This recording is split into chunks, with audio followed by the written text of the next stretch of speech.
Bu da bulut gibi duruyor.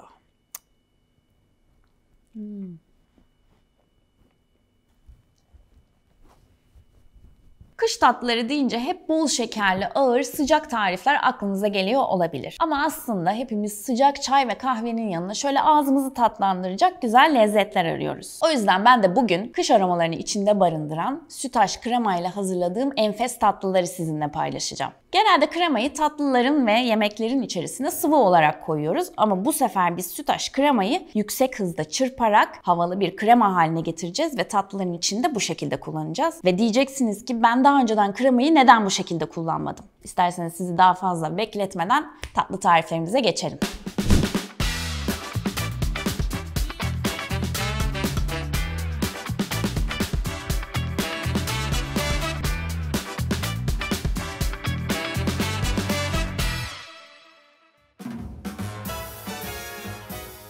İlk olarak bal kabaklı köpük tatlısı yapacağız. Böyle yumuşacık bir dokusu oluyor. Kremanın verdiği o müthiş bir hafiflik oluyor. Böyle hafif bir tarçınla da onu bir baharatlandıracağız. Çok güzel olacak. İlk olarak sütü ocağa koymakla başlıyoruz. Burada 2,5 su bardağı süt var. Üzerine şekeri ilave ediyorum. Yarım su bardağı toz şeker. 2 yemek kaşığı un var. 2 paket vanilin ve 1 adet yumurta sarısı. Evet, şimdi çırpıyorum. Önce bir iyice karışsın, ondan sonra ocağın altını açacağım. Şöyle güzelce karıştıralım. Ocağın altını açıyorum. Başından hiç ayrılmıyoruz. Yavaş yavaş karıştırarak koyulaşana kadar pişiriyoruz. Evet, çok güzel fokur fokur kaynadı. Ocaktan alıyorum. Kenarda oda sıcaklığında soğumaya bırakıyorum.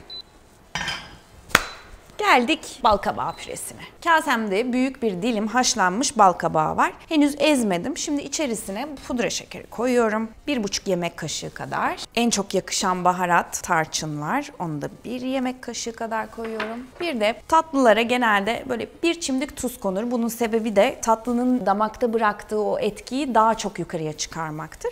O yüzden biz de 1 tutam tuz koyuyoruz. Şimdi bunu püre haline getiriyorum.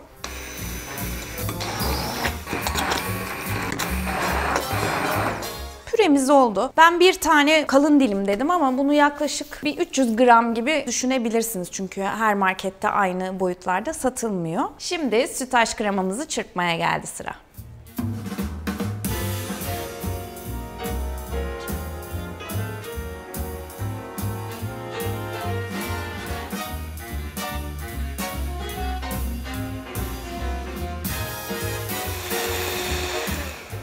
Bu kıvama bayılıyorum. Şöyle göstereyim size. Hiçbir şekilde dökülme yapmıyor. Oldukça katı kıvamda. Ben kremayı 12 saat önceden muhakkak buzdolabına koyuyorum eğer çırpacaksam. Çünkü çok daha iyi bir sonuç elde ediyorum. Eğer evde mikseriniz yoksa çırpma teliyle yaklaşık 10 dakika kadar böyle bir kol kasınızı çalıştırarak hazırlayabilirsiniz. Peki biz sütaş kremayı neden tek başına çırptık? Eğer bal kabağı püresi veya yaptığımız o muhallebiyle çırpsaydık evet tarifi yumuşatacaktı, ürünü yumuşatacaktı ama bu köpüksü dokuyu asla elde edemeyecektik. O yüzden kremayı tek başına çırpmak her zaman en iyi sonucu almanızı sağlayacaktır. Başta hazırladığımız muhallebiyi soğuması için geniş bir kaseye almıştım. Şimdi üzerine yine hazırladığımız mis kokulu bal kabağı püresini ekliyoruz. Şimdi bunu karıştırıyorum güzelce. Bu arada bunun içerisine tahin de mesela çok yakışır. Tahin de koyabilirsiniz. Karıştırdık bir güzel. Şimdi çırpılmış sütaş kremayı yavaş yavaş içerisine koyuyorum.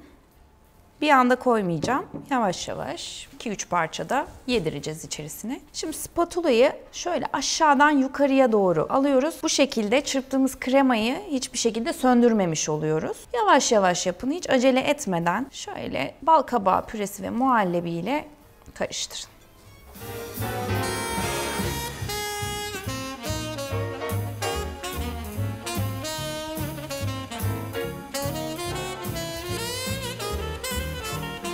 Ve bal kabaklı köpük tatlısı hazır. Şimdi bunu porsiyonlara ayıracağım. Bu arada çırpılmış kremadan belli bir miktarda bıraktım. Üzerine şöyle süs yaparken de gözüksün istiyorum çünkü. Şimdi kaplarımı alıp geleyim, porsiyonlayalım. Bir de sonra tadına bakalım.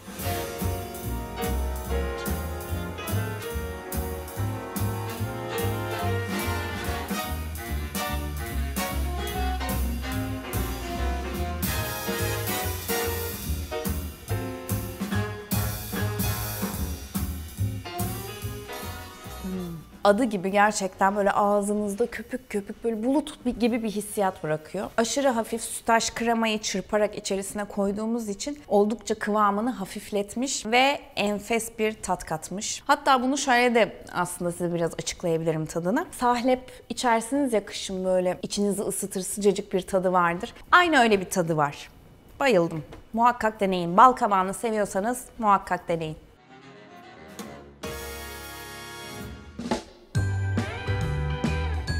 Sıradaki tarifimiz kremalı portakallı puding keki. Şöyle güzel, yumuşacık, böyle ıslak bir kek yapacağız ve ardından üzerine çırpılmış sütaş krema koyacağız. Çok güzel bir kış tatlısı olacak. Hemen başlayalım çünkü keki bir an önce fırına atmamız gerekiyor. Şimdi bunda genelde kekte yaptığımız yumurta ve şekeri sürekli çırpmamıza gerek yok. Çünkü burada bir kabarma beklemiyoruz kesinlikle. Sadece ıslak ve böyle dokulu bir kek yapacağız. 125 gram oda sıcaklığında sütaş tereyağım var. Onu kaseye ilave ettim. Üzerine 1,5 su bardağı toz şeker, 1 çimdik tuz, 2 paket vanilini de ekledim. Şimdi çırpıyorum.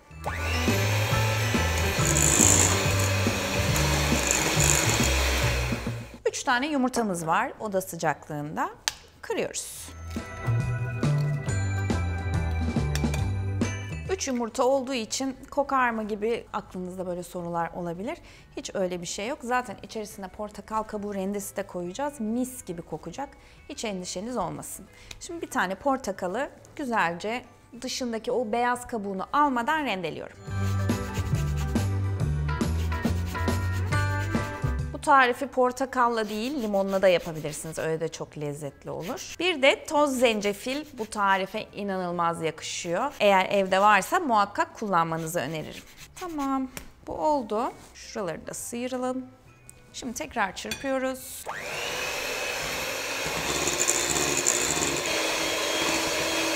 Süt ekliyorum. Süt de 1 su bardağından 2 parmak fazla. Yani yaklaşık 230 mililitre kadar düşünebilirsiniz. Bir kere daha çırpıyorum. Sıra unda. 2,5 su bardağı un ilave ediyorum. Eleyerek koyacağım. Bir de 1 paket kabartma tozumuz var. Artık son kez çırpıyoruz.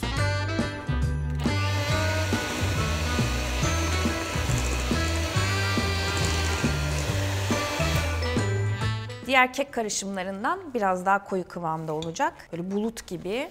Şöyle kenarlarını da sıyırıyorum. Şöyle yoğun ama akışkan kıvamı var. Şimdi bunu kaba alacağız.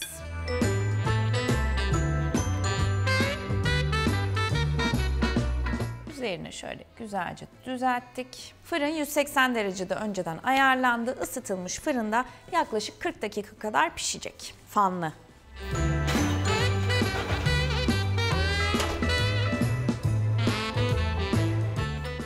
Fırında kekimiz pişerken biz de şurubunu hazırlayalım. Portakal suyumuz var. Parçacıklı olabilir, normal olabilir, hiç fark etmez. Yaklaşık 1 su bardağı kadar. Üzerine yarım su bardağı toz şeker ilave ediyorum. Yine 1 paket vanilin var ve bir tane portakal kabuğu rendesi. Gerçekten tam bir kış tatlısı.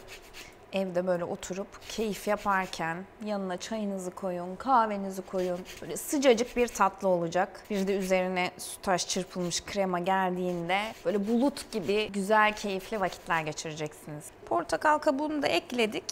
Sadece böyle bir fokurdayacak. Kaynamasını gördükten sonra ocaktan alabiliriz. Gördüğünüz gibi bayağı köpürdü. Hop, hemen aldık.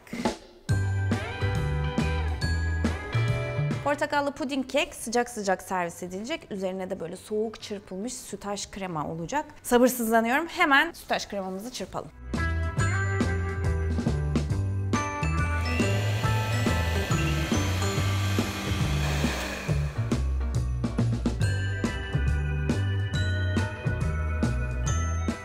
Mis. Bu güzel kekimizi kürdan yardımıyla güzelce deliyoruz. Üzerine şurup akıtacağız çünkü. Bütün her yerine geçmesini istiyorum. Kekin ilk sıcaklığı geçti. Portakal suyu rengiyle gerçekten çok güzel bir parlaklık veriyor keke. Fırçayla da üzerini şöyle güzelce parlatıyorum. Portakal şerbetini kek böyle güzel güzel aşağı doğru çekiyor. Biraz bekleyeceğiz. Sonra dilimledikten sonra çırpılmış kremamızı servis edeceğiz.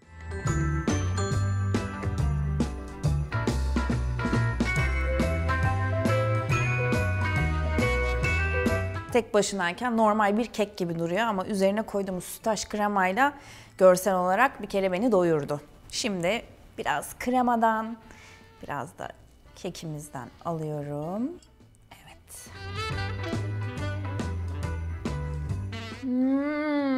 Buram buram portakal geliyor gerçekten. Portakal cümbüşü yaşadım şu anda. Müthiş. Kekin ıslaklığı ve o yoğun hissiyatı direkt ağzınıza attığınız anda geçiyor. Kremayla da aşırı dengeli bir tat ortaya çıkıyor. Bayıldım.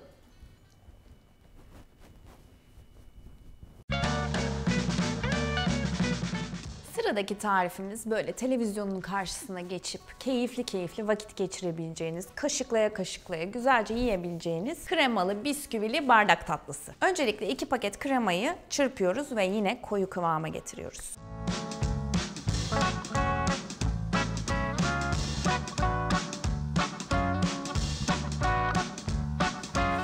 Mis gibi süt kokuyor. Şimdi içerisine biraz tat katması için pudra şekeri koyacağız. Çok fazla değil, 2 yemek kaşığı kadar.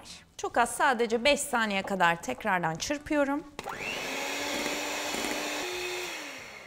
Kremanın belli bir kısmını, yani 3'te 1'i kadarını ayrı bir kaba koyacağım. Geri kalanını da bebe bisküvisiyle birleştireceğim.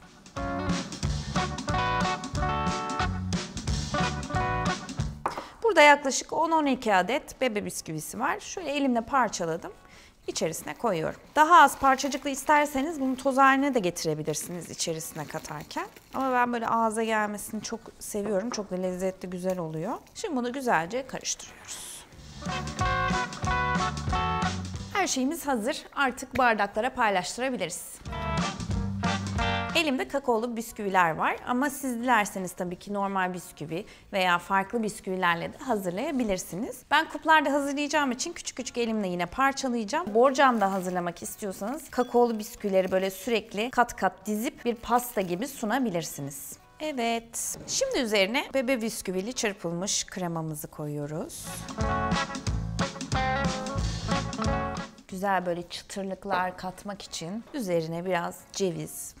Ben bıçakla doğradım. Rondodan geçirilmiş olabilir, dövülmüş ceviz olabilir. Kuru üzüm. Parça çikolatalar var. Onlardan da serpiştiriyorum. Başta çırptığımız sütlaç kremayı kenara ayırmıştık. Şimdi ben onu sıkma poşetine koydum. Ucunda da duyu var. Böyle güzel şekil vererek üzerine sıkıyorum.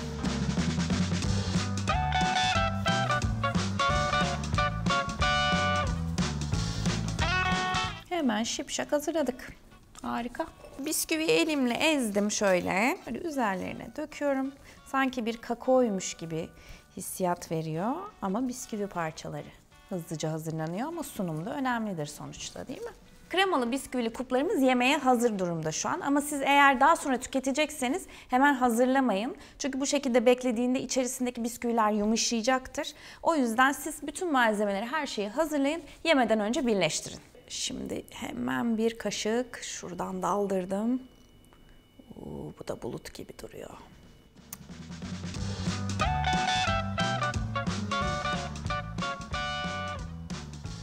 Bebek bisküvili tatlılar var ya hani böyle hepimizin çok sevdiği. Gerçekten tadı onlardan çok çok daha güzel. Köpük gibi kremamız zaten var ve onun içerisine bebe bisküvisi koyduk. İkisinin tadı muhteşem bir şekilde yakışmış. Bayıldım. Hem kakaolu bisküvinin tadı geliyor hem alttan böyle ceviz böyle kıtırlık veriyor. Umarım siz de beğenirsiniz yapınca. Çok pratik bir tatlı tarifimiz var yine sırada. Vişneli bardak tatlısı yapacağız. Böyle mayhoş, ekşimsi bir tadın yanında çırpılmış kremayla böyle birleşen yumuşacık güzel bir kış tarifi olacak. Şimdi öncelikle vişne sosumuzu hazırlayacağız. 1,5 su bardağı dondurulmuş vişnemiz var. 6 yemek kaşığı toz şeker, 1 çay kaşığı tarçın. Tarçın vişneye çok yakışıyor. Bir de 2 tatlı kaşığı nişastamız var. Mısır nişastası, buğday nişastası hiç fark etmez. İkisi de olur. Normalde su isteyebilir ama dondurulmuş vişne olduğu için içerisinde oldukça su oluyor. O yüzden su eklemeden pişireceğim. Eğer ihtiyaç duyarsa birazcık su ekleyebiliriz, yarım su bardağı kadar. Ufak ufak karıştırıyorum.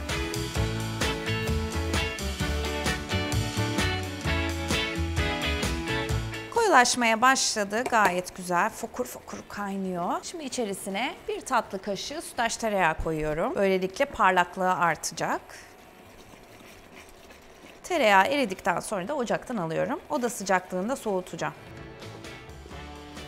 Ara katmanlarda köpük gibi çırpılmış kremamız olacak. O yüzden sütlaç kremamızı tekrar çırpıyoruz.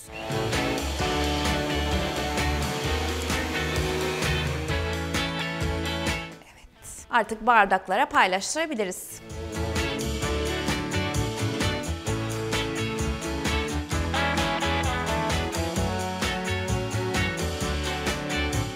İşte bu kadar basit. Vişneli bardak tatlımız hazır. Şipşak hemen hallolan güzel ve şık görünümlü bir tatlı. Bunu buzdolabında 2 gün boyunca muhafaza edebilirsiniz üzerini kapatarak. Genelde sütlü tatlıları 2 günden fazla saklamanızı önermiyorum. Çünkü hem tadında farklılık oluyor hem de yapısı bozuluyor. O yüzden krema bazlı, süt bazlı tatlıları muhakkak 2 gün içerisinde tüketin. Şimdi artık kaşıklama zamanı. Biraz büyük bir lokma oldu ama. Bunun bana verdiği hissiyat tam olarak kış. Vişne ve tarçının bir araya geldiği böyle tatlılarda veya soslarda ben direkt o hissiyatı alıyorum ve vişne katmanı ve krema katmanı birbirine karışmıyor farkındaysanız. Bu da sütlaç kremayı çırptığımızdan dolayı. Mayhoş tatlıları sevenler vişneli bardak tatlısını gerçekten seve seve yiyecek. Bugün sütlaç kremayla birbirinden farklı, buram buram kış kokan lezzetlere sahip güzel tatlılar hazırladık. Hem görüntüleri iştah açıcı oldu, hem dengeli hem de oldukça hafif oldular. Bu kış gerçekten bu tatlıları yaptığınızda beğenmeyen kalmayacak, onu söyleyeyim. Sürekli tekrar tekrar yapıp yiyeceğinizi düşünüyorum. Kek hariç diğer tatlıları buzdolabında 2 gün muhafaza edebilirsiniz ama keki 3-4 gün içerisinde de tüketebilirsiniz üzerine kremayı koymadığınız sürece. Umarım sizler de tarifleri beğenmişsinizdir. Beğendiyseniz yorumlarda bizimle paylaşmayı, aynı zamanda beğen tuşuna basmayı unutmayın. Bir sonraki videoda görüşmek üzere. Hoşça kalın.